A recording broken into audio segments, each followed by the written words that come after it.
Subscribe करें हमारे YouTube channel देवी प्रतिभा जी को और श्रवण करें भागवत कथा की महिमा का। साथ ही बेल आइकन को दबाना ना भूलें। सबको जलाना क्यों चाहिए?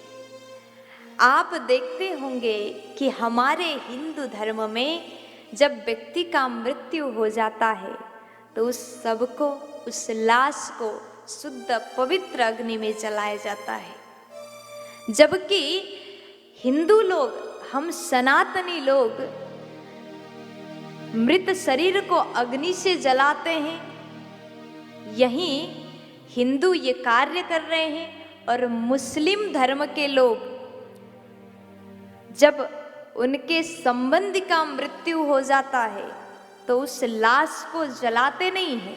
क्या करते हैं? जमीन के अंदर गड्ढा खोद करके जमीन के अंदर उस शरीर को दफनाया जाता है। जब शरीर को जमीन के अंदर गाड़ दिया जाता है, दफनाया जाता है, तो वहां पर कई कीड़े पड़ेंगे।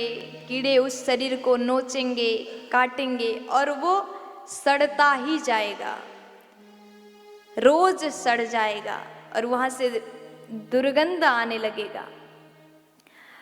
और जब तक कहा जाता है, जब तक शरीर का एक भी अंग शेष रहे, तब तक शरीर के अंदर से जो तत्व निकल करके अपने स्थान पर जाता है, वो अपने कहाँ जाना है, अपने स्थान तय नहीं कर पाता।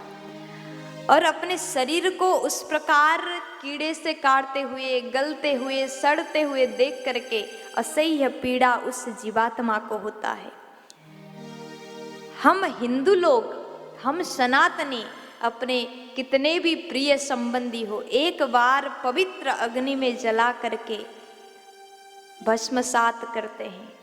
और शास्त्र यही कहता है कि मृत शरीर को जलाना चाहिए, दफनाना कदापि नहीं चाहिए।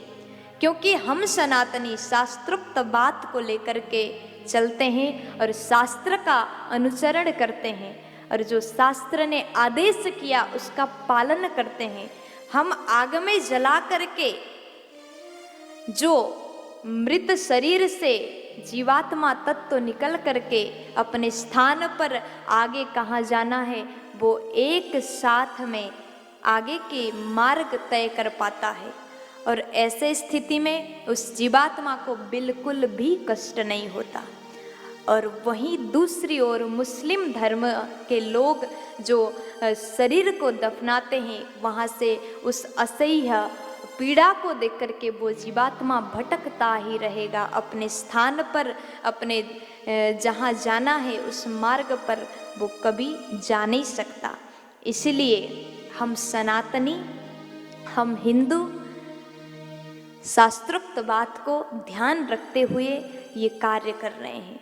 इसलिए आप भी समझ लीजिए, सबको जलाना इसलिए बहुत जरूरी है।